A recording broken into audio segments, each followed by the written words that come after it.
Okay, we are back with Ike. So, Ike, we would like to know, please tell us, what's your take on vigilantism? Vigilantism or vigilantes are people, according to the dictionary, people who take the law into their own hands where there is no law. So it means that the security agencies, they have failed, and therefore people are taking law or the law into their own hands, which is a good thing. But however, most people, they associate vigilantism with negativity. Vigilantism is good. I support vigilantism, because if you don't take the law into your own hands, where there is no law, where there is no rule of law, what must happen? So it means that there must be anarchy. Criminals must rule the world, must put terror on the people. So responsible people, they defend themselves, they defend their properties, lives, children, and families. So vigilantism, it is a good thing. Ike, there's no way in the world where there is no law. How can you say that people may take up law into their own hands where there is no law? Every country has law, doesn't it? If South Africa had laws, there wouldn't be zamazamas, there wouldn't be building hijackers, there wouldn't be human traffickers, there wouldn't be drug peddlers. So for the mere fact that we have all these sorts of crimes, foreigners coming here to do as they please, Nigerians selling drugs, Chinese mafia, Russian mafia, it means that we don't have a law. So therefore, people, when they rise, I cannot blame them. And I cannot call them vigilantes. But vigilantism, for me, I don't have a problem with vigilantism, because the dictionary meaning of vigilantism is people, taking, matters into their own hands, which is a good thing. Nicely put. Nicely put. Yeah. Ike, it gets a bit more complicated than that. And again, there's this one that they often use. Ike, so I want you to take this into consideration, right?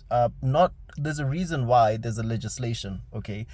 Crime has to be identified by all people and recognized by all people as a crime.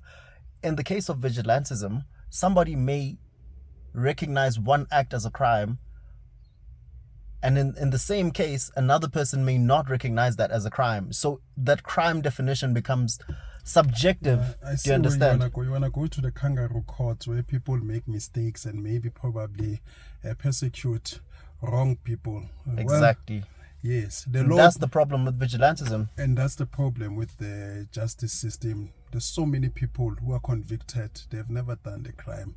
That's why there are appeals. You find that judgments are overturned every day because the law itself, it makes mistakes. The law itself makes mistakes. So no one is perfect. Yes, in the process, mistakes are going to be, committed. The same way, I don't believe if there was Sodom and Gomorrah, everyone in Sodom had no one act of good. I don't believe so.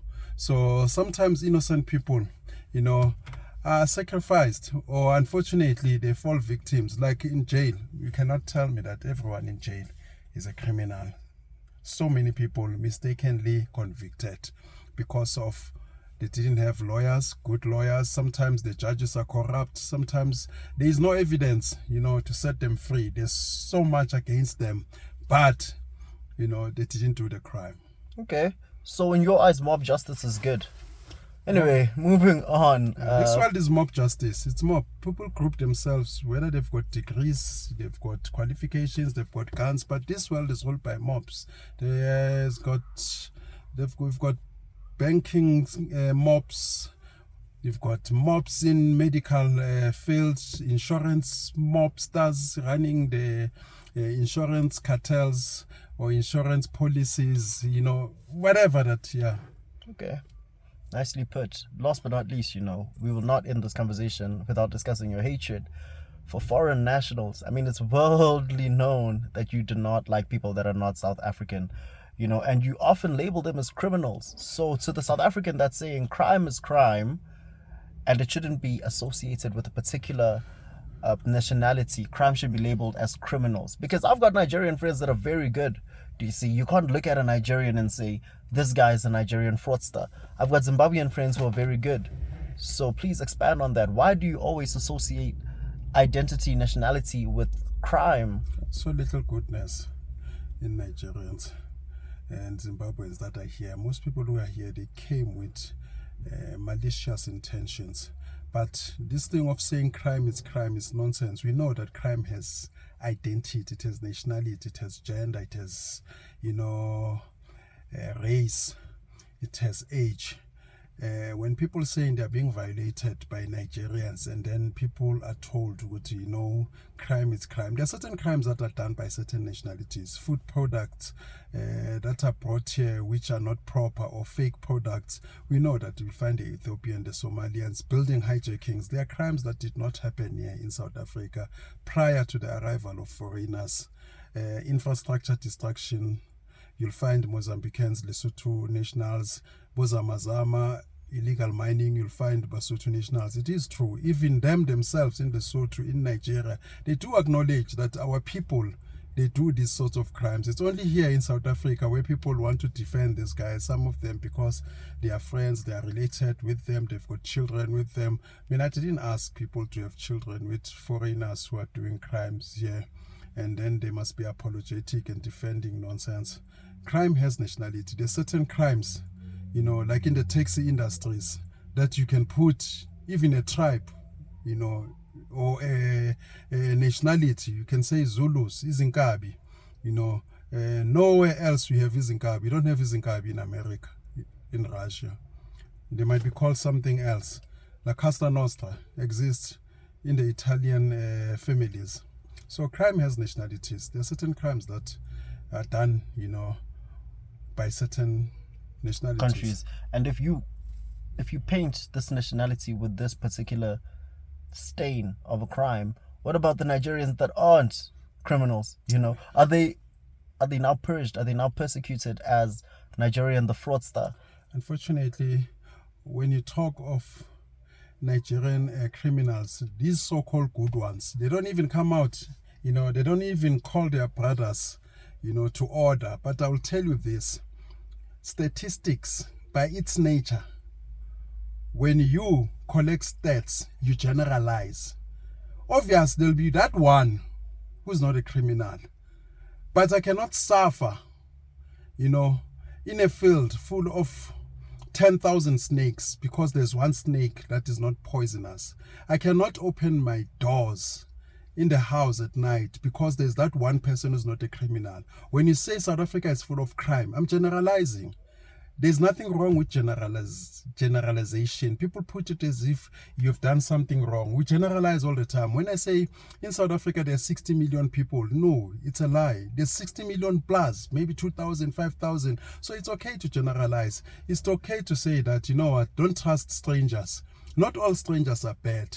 But those stats, if you go to jails or you go around, asking people around who've been victimized, hijacked, kidnapped, they will tell you, Zimbabweans, it was a Nigerian selling me drugs. So it's prevalent. The more you collect data, it will tell you that, no, there's a problem. Obviously, the stats will not be precise to the point. We count everyone. There'll be that one. But it is okay to generalize. How else are you going to live your life if you don't generalize? If I say it's not safe at night, of course, I'm including those people who are also or people who are good. But, I'm generalizing, as they say, with Zifangamvunye, because the cost of not generalization is too heavy to pay. Okay, last but not least, foreigners have infiltrated South Africa. Do you see them leaving, and where do you see South Africa going, and what can we do? Is there anything we can do, or should we just accept the fate that sooner or later South Africa will be just another African country? No, they must go back. Only those with scarce skills, only those who are providing things or skills, expertise that we do not have in this country, those who are contributing positively, but most of them, they're here, So I'm saying they won't go back, not on their own will. No, they must go back. The government must take them back. Ghana, I think it was in the 80s, I'm not sure, where Nigeria had a slogan that says Ghana must go. And also Ghana, they have also expelled foreigners. Nigerians. Ghana, they've also expelled Nigerians. Britons, they do that all the time. In Israel, they do that all the time. If you're there and unnecessary in their own country, you must go, because what else are you going to do? You're going to overburden their taxpayers and also commit crimes. You must come here when you've got skills. We don't hate foreigners. Foreigners have been coming here since the 1920s, 50s. When they were free in their own countries, they came to an apartheid country because it means that their freedom was so bad, they preferred to be in an apartheid country. They were here. And we never expelled them. We live in harmony because they contributed skills. Or maybe they were brought in here by British Empire, but we understood their plight, that they were brought here against their will. They lived there, were found mainly in Alexander and many townships, new developing townships. And we lived side by side. Some they married our sisters, that's why we call them Abosbali. But the problem started when these guys that started taking advantage of the generosity of South Africans. That cannot be tolerated by any normal human being. Why do you think that the government keeps on allowing? I mean, they can see your concerns. Why do you think they keep on allowing more foreigners to enter without stricter regimens, such as other countries implement? First world countries, you have to have a visa to attend. You have to have hard tests to go through before you can go live there. Why do you think our government supports these people? Do you think there's a hidden agenda? As they say that they are using South Africa as a bargaining tool or bargaining chip, because many of these politicians, they've got minds. They've got businesses in African countries, and those businesses are not employing South Africans. Those are their personal businesses. And then we must suffer because of interest that they have in those countries. And those countries, in return, they also use South Africa as a social security. They use it as an employment agency. They tell their people to come to South Africa to get the benefits that they cannot provide, to their voters. So they're using South Africa as a bargaining tool. And if they expel foreigners, here in South Africa, those countries, often they threaten their business interests that side. And mind you, those businesses, we're not benefiting Tina here in South Africa. It's those people. If they ban Pick and Pay, they ban Checkers, who's losing? It's these politicians. So Africa has, an agenda against South Africa. There's so much hatred.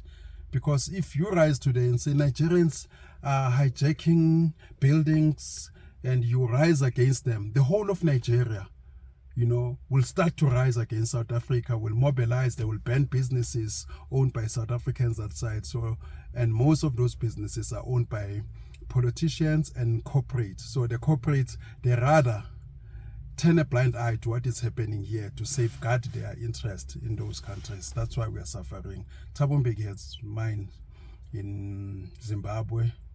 That's why Zimbabwe owes Eskom almost 6 billion every year. They don't pay.